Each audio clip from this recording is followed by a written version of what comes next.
ये खातून जो इस वक्त बैठी हुई है, इसकी गलती बस ये थी कि इसने बेटियां क्यों पैदा की। पहली बेटी हुई तो खावंद ने इसे कहा कि तुमने बेटा क्यों नहीं पैदा किया। हम चेकअप करवाने गए तो डॉक्टर साहब ने उधर बता दिया कि फिर दोबारा बेटी है। इसने घर जाते ही मुझ पर तशद्दुद करना शुरू कर दिया, मारा पीटा।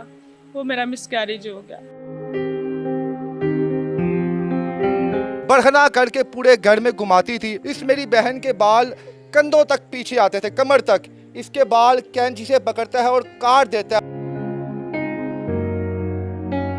इसके जिस्म पर पाइपों के साथ मारा और जिस्म पर निशानात डाल दिए। बेटियों के सामने इनसे बढ़ना किया जाता और कहा जाता तुम घर की नौकरानी हो। बाल कब काटे आप? मेरे बाल लंबे थे, इधर से रह के इतने तक, और उसके बाल छोटे थे। उसे मुझसे वैसे ही नफरत थी कि इसके बाल इतने लंबे हैं। मेरे शौहर को शायद पसंद, और वो हमेशा मेरे बालों के पीछे ही लगी रहती थी। और उसने, मेरे शौहर ने मेरे बाल पकड़े कैंची के साथ काट दिए। बहुत रोई, चीखी चिल्लाई, मेरी बच्ची रोई, चीखी चिल्लाती रही, लेकिन उसने मेरी एक ना सुनी। बेटी भी रोती रही आपकी? बेटी भी रोती रही। कपड़े भी आपके उसकी अपनी बीवी के सामने उतरवाए? उसने मेरे उतारे, इसने हाथ पकड़े और वो उसकी बीवी ने मेरे कपड़े उतरवाए। कहता है डांस करके दिखाओ। वो कहते हैं तुम हमारे शुगल की चीज हो, जब हमारा दिल करता है ना, हमने दिल बहलाने के लिए तुम्हें रखा हुआ है। पुलिस तावन काड़ी ना नहीं, पुलिस ਤਾਵਣ ਕੋ ਨਹੀਂ ਸਾਡੇ ਨਾਲ ਕਰ ਰਹੀ। ਸਾਡਾ ਪਰਚਾ ਆਂਦੀ ਤੁਹਾਡਾ ਖਾਰਜ ਕਰ ਛੜਿਆ, ਤੁਸੀਂ ਕੀ ਕਰ ਲੈਣਾ ਹੈ। क्या तुम क्या मिल रही है? ਹਾਂ, ਉਹ ਥਾਣੇਦਾਰ ਸਾਨੂੰ ਧਮਕੀਆਂ ਦਿੱਤੀਆਂ ਨੇ। मरियम नवाज मुझे इंसाफ दिलाए, या फिर मेरे लिए एक ऐसी कब्र बना दे कि जिसमें मुझे और मेरी बेटियों को दफना दे। जी अस्सलाम वालेकुम नाज़रीन, मैं हूं आपका मेज़बान इर्तज़ा भट्ट। नाज़रीन, बेटियां अल्लाह की रहमत होती हैं, लेकिन कोई बदबख्त ये नहीं समझता कि ये बेटियां रहमत हैं। मेरे साथ इस वक्त मेरे हाथ में जो नन्ही गुड़िया नज़र आ रही है, इनकी ये दो बहनें और भी हैं जो इस वक्त चारपाई पे हैं। और ये खातून जो इस वक्त बैठी हुई है, इसकी गलती बस ये थी कि इसने बेटियां क्यों पैदा की। जब पहली बेटी हुई तो खावंद ने इसे कहा कि तुमने बेटा क्यों नहीं पैदा किया। इसने कहा बेटा तो अल्लाह के हाथ में है। फिर जब दूसरी बेटी पैदा हुई तो चिढ़ के इसका खावंद एक खातून दूसरी घर में लेके आ गया। वो खातून इसके साथ बदसलूकी करती थी, बढ़ना करके पूरे घर में घुमाती थी। उसके बाल खुद छोटे थे। इस मेरी बहन के बाल कंधों तक पीछे आते थे, कमर तक। इसके बाल कैंची से पकड़ता है और काट देता है और कहता है तुम्हारे ये बाल इतने लंबे क्यों हैं, मेरी दूसरी बीवी के बाल तो छोटे हैं, तुम भी छोटे बालों में घूमो। जब इसने मना किया तो इसके जिस्म पर पाइपों के साथ मारा और जिस्म पर निशानात डाल दिए। बेटियों के सामने इनसे बढ़ना किया जाता और कहा जाता तुम घर की नौकरानी हो, नौकरानी बनकर रहो। ये कहानी कैसे शुरू हुई, किस तरह एक बदबख्त बाप इतना जालिम हो गया कि बेटियों के सामने माँ पर इतना जुल्म किया, ये कहानी क्या है, आइए इनसे गुफ्तगू करते हैं। अस्सलाम वालेकुम। वालेकुम अस्सलाम। मेरी बहन कैसी हैं आप? अल्लाह का शुक्र, ठीक। क्या हुआ, कब आपकी शादी हुई थी और आपके हामन का नाम क्या है?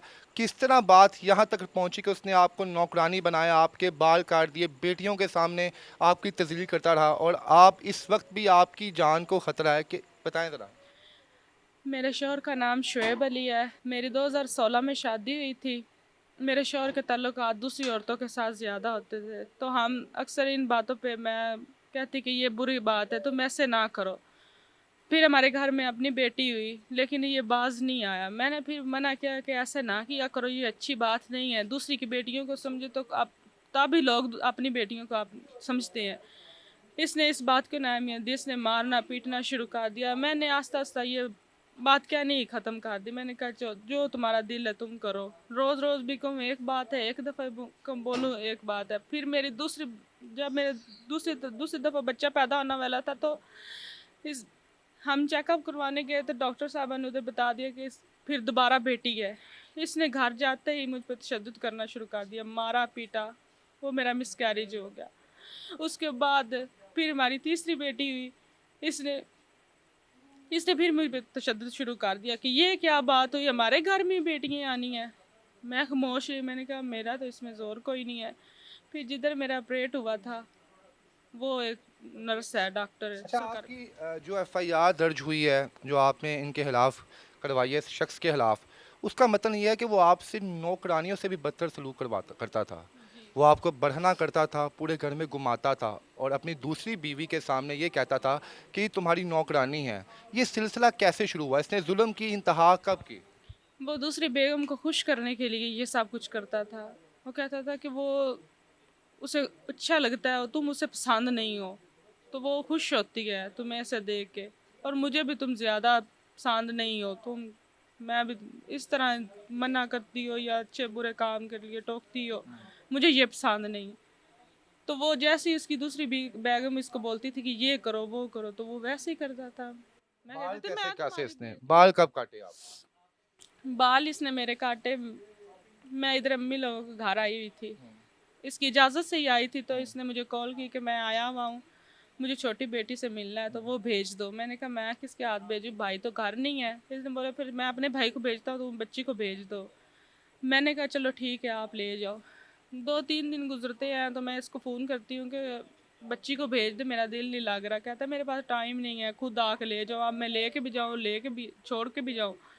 मैंने इसने फ़ोन बंद कर दिया। एक दिन गुजरा, फिर दूसरे दिन फिर मैंने इसे कॉल की। कहता है फिर आधे रास्ते आ जाओ, आधे मैं आ जाता हूँ, तुम इसको ले जाओ। पता नहीं किस बात पे गुस्सा हो गया, मुझे तो पता ही नहीं है क्या हुआ यानी है। कि आप नाराज़ होकर अपनी वालदा की तरफ आई हुई थी, इसने अपनी बेटी को ले गया यहाँ से मिलने के लिए, नहीं, मैं उसके बाद आपको बुलाया? नाराज़ नहीं होके आई वैसे थी, ही आई थी आप? वैसे ही आई हुई ठीक है। थी। जब मैं आधे रास्ते जाती हूँ तो मैं इसको फ़ोन करती हूँ, मैं इधर पिंडी तक आ गया, अब आगे आप आ जाओ बच्ची को लेके। कहता है नहीं अब आ जाओ, मेरे पास मोटरसाइकिल नहीं, तुम तो अब आ ही रही हो ना। मैंने इसको एक नॉर्मल बात समझ के मैं दूसरे वैगन पे बैठी और मैं जलालपुर भटियां पहुंच गई। मैंने उधर उतरी, मैंने इसको कॉल किया मैं इधर सरकारी हॉस्पिटल के पास आ गई हूँ, तो आप बच्ची को लेके आ जाओ। इसने बोला ठीक है। जब मैं वैगन से उतरती तो वो मोटरसाइकिल के ऊपर ही बैठा हुआ था बच्ची को लेके। उतरते ही मेरा पहला सवाल ये होता कि आपके पास तो मोटरसाइकिल है, आपने ऐसे झूठ बोला कि मेरे पास मोटरसाइकिल नहीं। कहता इधर तमाशा ना बनाओ, मेहरबानी करो ऊपर बैठो, मेरा दिमाग ना खराब करो। गुस्सा हो गया? गुस्सा हो गया, मैं फ़ौरन बैठ गई पीछे। जैसे मैं बैठ जाती है मोटरसाइकिल उधर क्वार्टर में ले जाता है, कौन सा क्वार्टर था?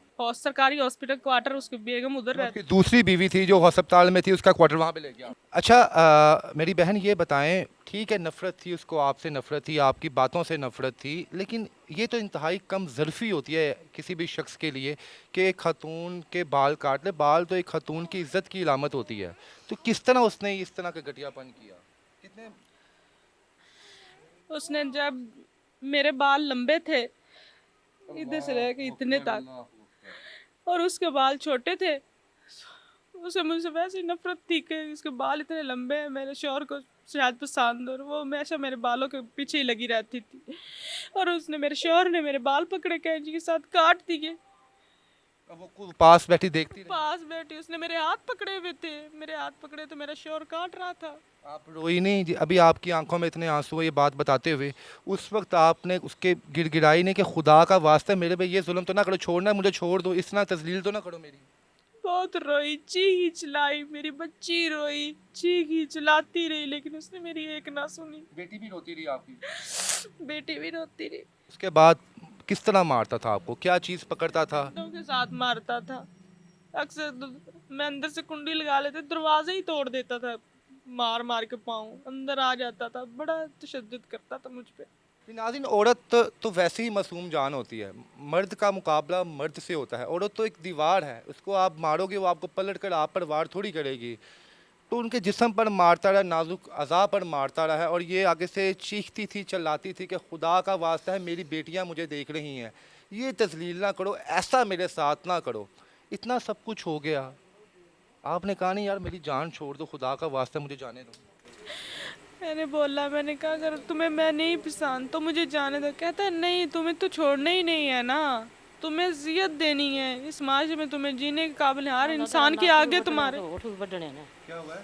ਨੱਕ ਵੀ ਵੱਢਣਾ ਤੇ ਹੋਠ ਵੀ ਵੱਢਣੇ ਨੇ, ਗੁੱਤ ਵੀ ਵੱਢਣੇ ਨੇ। होंठ भी काटे हैं उसने आपके, नाक भी काटा? की है उसने काटने किस की। तरह काटने की कोशिश की है? उसके पास वो ऐसे वो ऑपरेशन के लिए वो उस्त्रे वगैरह नहीं स्टील के होते, हाँ। सब कुछ था, लेकिन मैंने वो तो ये छोटी बच्ची आगे की, कुरान क्या ऐसे क्या हलफ देती हूँ कुछ भी नहीं करूँगी, तू जो कहेगा मैं वो ही करूँगी आगे के।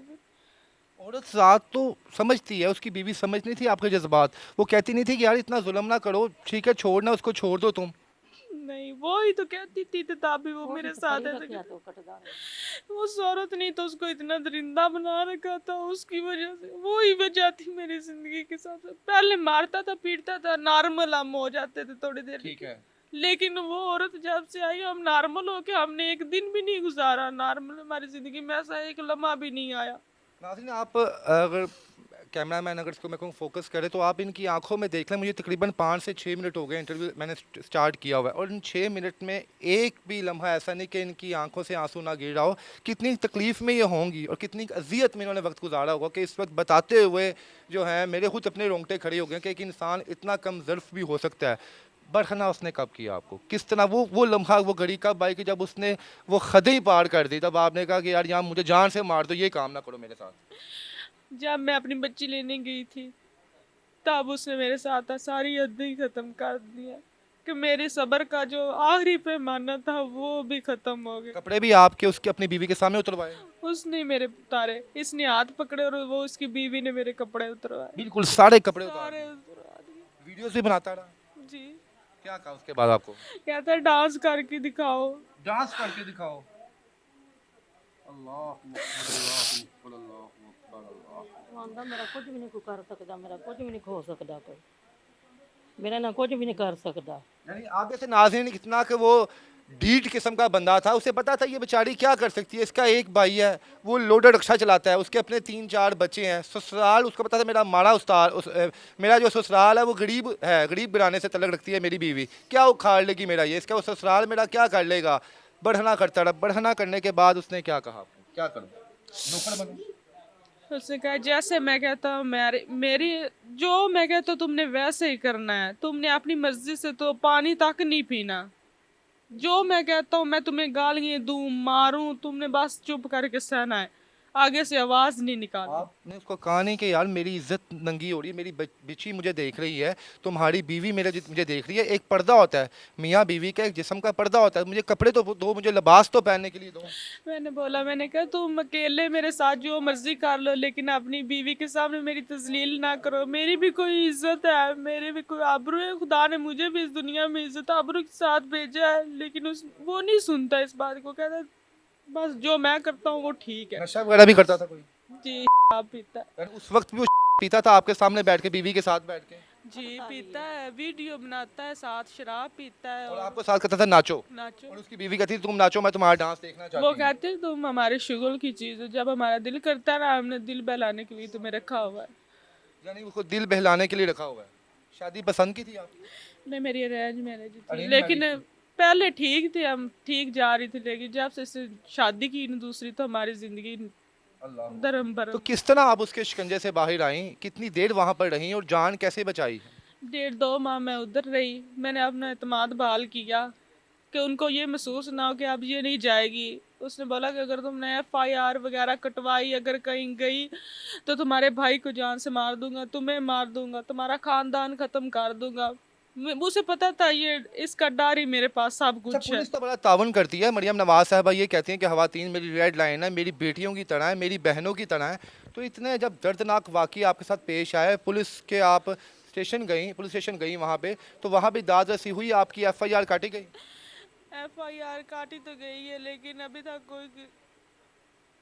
कोई इंसाफ नहीं इंसाफ नहीं मिला। अच्छा, आप तक अभी तक आपकी दाद रसी हुई है? पुलिस ऑफिसर्स जो हैं वो आपकी बात सुन रहे हैं, क्या कर रहे हैं, कितना ताउन किया जा रहा है आपके साथ? बस कह रहे हैं कि आप लोगों की सुन रहे हैं, पेंडिंग में रखा हुआ है कुछ सबूत वगैरह, ये वो कह रहा कोई है इंसाफ इकट्ठे नहीं मिला। कोई वो इंसाफ आज़ाद घूम रहा है अभी तक? आजाद घूम रहा है, कोई उसको नहीं है कि कैद में रखा गया मुजरम है, वो सरेआम वो फिर रहा है। हम उधर जाते हैं थानों वगैरह में तो वो सरेआम वहाँ घूम रहा होता है अपनी बीवी के साथ। अच्छा माँ जी, बेटियाँ तो जिगर का टुकड़ा होती हैं। जब आपने रुखसत किया था इसको अपने घर से, तब सोचा था कि इतना कम ज़रफ़ किस्म का दामाद मिलेगा जो बेटी को यह हाल करेगा? ਬੇਟੀਆਂ ਤੇ ਜੜੀਆਂ ਨੇ ਬੜੀਆਂ ਦਿਲ ਦਾ ਟੁਕੜਾ ਹੁੰਦਾ ਇਹਨਾਂ ਕੋ ਬੇਟੀਆਂ ਪਿੱਛੇ ਤਾਂ ਮੈਂ ਧੀ ਦੀਆਂ ਹੱਡੀਆਂ ਚੋਰ ਕਰਾ ਛੱਡੀਆਂ ਨੇ। ਪਹਿਲਾਂ ਤਾਂ ਦਿੱਤੀਆਂ ਤੇ ਕਣਕ ਵਾਲੀਆਂ ਗੋਲੀਆਂ ਤੇ ਫੈਸਲਾਬਾਦ ਲੈ ਗਿਆ ਤੇ ਕਦੇ ਸਾਨੂੰ ਪਤਾ ਹੀ ਕੋਈ ਨਹੀਂ। ਮੁੜ ਮੇਰੀ ਧੀ ਨਾਲ ਇਹ ਜ਼ੁਲਮ ਚੱਕੀ ਤਸਦਾ ਨਾਲ ਸਦਕੇ ਤੇ ਮੇਰੀ ਧੀ ਦੀ ਗੋਤ ਵੱਢ ਛੱਡੀ ਸੋ। बेटी जब आपके पास आई, बेटी तो आपने फूल की तरह थी, जब आई जिस्म पर निशानात, होंठ कटा हुआ, बाल उतरे हुए, तो क्या जज्बात थे, उस पर दिल में क्या आया? हाँ। ਮੇਰੀ ਬੇਟੀ ਜਿਹੜੀ ਹੈ ਬੜੀ ਲੂਡੀ ਆਈ ਤੇ ਮੈਂ ਰੋਡ ਛੱਡੀਏ ਤੇ ਜਿਉਂ ਦੀ ਉਹ ਦੂਜੀ ਸਵਾਣੀ ਕੀਤੀ ਸੁਪੌਲ ਵਾਲੀ ਉਦੋਂ ਤਾਂ ਮੇਰੀ ਧੀ ਦੇ ਖੱਤੇ ਪਿਆ ਜੇ ਆਉਂਦਾ ਤੇ ਪਿਸਤੌਲ ਮੋਢੇ ਤੇ ਚਾ ਰੱਖਦਾ ਤੇ ਡੰਡਾ ਲੈ ਕੁੱਟਣ ਲੱਗ ਪੈਂਦਾ। ਨਾ ਖਰਚਾ ਨਾ ਪੱਠਾ ਨਾ, ਤੇ ਮੁੜ ਸਾਡੇ ਕੋਲ ਆ ਜਾਂਦੀ ਏ, ਇੱਥੇ ਮੁੜ ਰਹਿੰਦੀ ਏ ਤੇ ਮੁੜ ਅਸੀਂ ਕਿਵੇਂ ਬਾਹਰ ਕੱਢ ਸਕਨੇ ਆ। ਹਾਂ ਪੁਲਿਸ ਤਾਵਨ ਕਰੀ ਤੁਹਾਡੇ ਨਾਲ? ਨਹੀਂ ਪੁਲਿਸ ਤਾਵਣ ਕੋਈ ਨਹੀਂ ਸਾਡੇ ਨਾਲ ਕਰ ਰਹੀ, ਸਾਡਾ ਪਰਚਾ ਆਂਦੀ ਤੁਹਾਡਾ ਖਾਰਜ ਕਰ ਛੱਡਿਆ, ਤੁਸੀਂ ਕੀ ਕਰ ਲੈਣਾ ਹੈ।